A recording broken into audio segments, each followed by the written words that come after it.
ഇന്നിനി പണിയുണ്ടാ പണി നിർത്താൻ പറഞ്ഞു. എന്നിട്ട് അവര് പറഞ്ഞു ഇല്ല, 2 ഭിത്തിയും കൂടെ ഉണ്ട്, അതും കൂടെ ഇടിച്ചിട്ട് നിർത്താന്ന് പറഞ്ഞു. ഭിത്തി അന്നേരം വന്ന് മണ്ടേ കൂടെ വീണ് അന്നേരം തന്നെ അവൻ കിടന്ന് വിളിച്ച് ഓടി വരാം. മൊത്തം ഇടിച്ചു മറിയായിരുന്നു. പഴയ വീട് പൊളിക്കുന്നതിനിടയിൽ സഹായിക്കാനെത്തിയ 34-കാരന് ദാരുണാന്ത്യം. അഞ്ചൽ കരികോൺ പുല്ലാഞ്ഞിയോട് ഇലത്തണ്ടൽ പുത്തൻവീട്ടിൽ ഉണ്ണികൃഷ്ണനാണ് മരണപ്പെട്ടത്. ഇന്നലെ വൈകിട്ട് 6 മണിയോട് കൂടിയാണ് സംഭവം.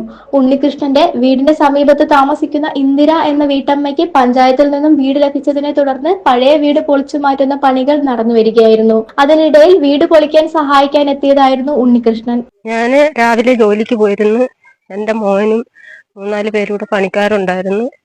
അവര് ഭിത്തിയൊക്കെ ഇങ്ങനെ ഇടിച്ചോണ്ടിരുന്ന സമയത്ത് 11 മണി ആയപ്പോഴത്തേക്ക് ഉണ്ണി കയറി വന്നിട്ട് അവനും കൂടി സഹായിക്കാൻ നിന്ന് ഭിത്തിയൊക്കെ ഇടിച്ച് ഇങ്ങനെ നിന്ന് ഉച്ചയ്ക്ക് ചോറൊക്കെ കഴിച്ച് 5 മണി ആയപ്പോഴത്തേക്ക് ചായ ഇട്ട് കൊടുത്ത് ചായയൊക്കെ കഴിച്ച് എല്ലാവരും സന്തോഷമായിട്ട് കാര്യവും പറഞ്ഞ് ഭിത്തി ഇടിച്ചുകൊണ്ട് നിന്നപ്പോഴ് ഞാൻ വൈകിട്ട് 6 മണിയായപ്പോ 6 മണിക്ക് മുമ്പിട്ട് ഞാൻ പണി കഴിഞ്ഞ് വന്നപ്പോഴത്തേക്ക് ഞാൻ പറഞ്ഞു പണി നിർത്താൻ പറഞ്ഞു. ഇനി നാളെ ഇന്നിനി പണിയുണ്ടാ പണി നിർത്താൻ പറഞ്ഞു. എന്നിട്ട് അവര് പറഞ്ഞു ഇല്ല, 2 ഭിത്തിയും കൂടെ ഉണ്ട്, അതും കൂടെ ഇടിച്ചിട്ട് നിർത്താന്ന് പറഞ്ഞു. അങ്ങനെ ഞാൻ വിചാരിച്ചെന്നാ അവര് ആയിക്കോട്ടെ എന്ന് പറഞ്ഞ് അവൻ ലാസ്റ്റ് ഒരു ഭിത്തി അവൻ സ്വന്തമായിട്ട് നിർത്തിയപ്പോ മിഷ്യൻ താഴെ വെച്ച്, എന്റെ മോനൊക്കെ മിഷ്യൻ താഴെ വെച്ചിട്ട് അവര് ഞങ്ങളൊരു വീട് എടുത്ത് കിടക്കാനെ കൊണ്ട് അവിടെ കറണ്ട് ഇല്ലായിരുന്നു. അപ്പൊ മോനൊക്കെ വയറ് വലിച്ച് ലൈറ്റ് ഇടാനെ കൊണ്ട് വയറ് എല്ലാം ഫിറ്റ് ചെയ്തുകൊണ്ട് ഇടത്ത് ഭാഗത്തിരുന്ന് ഇവര് കണ്ടില്ലായിരുന്നു. ഇവൻ മെഷീൻ എടുത്ത് ആദിഭാഗം തുറന്നപ്പം കൂടെ ഒരു പയ്യനുണ്ടായിരുന്നു, ജോലിക്കായിട്ട് നിന്നതാ. അവൻ വേറെന്തൊക്കെ ചെയ്തോണ്ടിരിക്കുവായിരുന്നു, അവൻ കണ്ടില്ല. എന്നിട്ട് പറഞ്ഞു നീ ഭിത്തി തുറക്കണ്ടെന്ന് പറഞ്ഞിട്ട് അവൻ കേട്ടില്ല.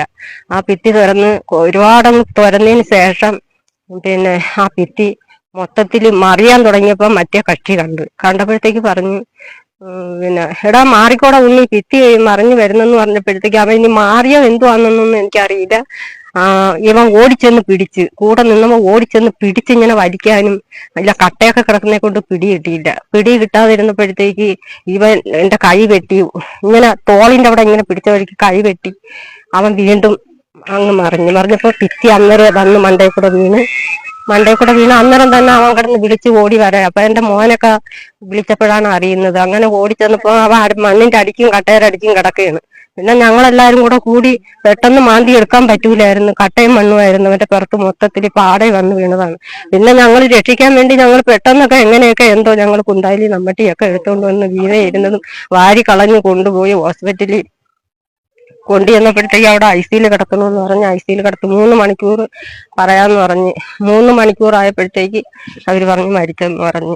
2 ഭിത്തികൾ കൂടി പൊളിച്ചു കഴിഞ്ഞാൽ പഴയ വീട് പൂർണ്ണമായും പൊളിച്ചു മാറ്റാൻ കഴിയുമായിരുന്നു. അതിനാൽ മിഷ്യൻ ഉപയോഗിച്ച് അടിഭാഗം തുറന്നു പൊളിക്കാൻ ശ്രമിക്കുന്നതിനിടയിൽ ഭിത്തി ഉണ്ണികൃഷ്ണന്റെ ദേഹത്തേക്ക് വീഴുകയായിരുന്നു. തുടർന്ന് അയൽവാസികളും ബന്ധുക്കളും ചേർന്ന് കട്ടകൾ മറ്റുമെല്ലാം മാറ്റിയാണ് ഉണ്ണികൃഷ്ണനെ പുറത്തെടുത്തത്. ഉടൻ തന്നെ ഉണ്ണികൃഷ്ണനെ പുനലൂർ താലൂക്ക് ആശുപത്രിയിൽ പ്രവേശിപ്പിക്കുകയും ചെയ്തു. തുടർന്ന് ഇന്നലെ രാത്രി 10 മണിയോടുകൂടി ഉണ്ണികൃഷ്ണൻ മരണപ്പെടുകയായിരുന്നു. മരണപ്പെട്ട ഉണ്ണികൃഷ്ണന് കൂലിപ്പണിയായിരുന്നു. അഞ്ചൽ പോലീസ് ഇൻക്വസ്റ്റ് നടപടികൾ പൂർത്തിയാക്കി മൃതദേഹം പുനലൂർ താലൂക്ക് ആശുപത്രിയിൽ പോസ്റ്റ്മോർട്ടത്തിന് ശേഷം വീട്ടുവളപ്പിൽ സംസ്കരിച്ചു.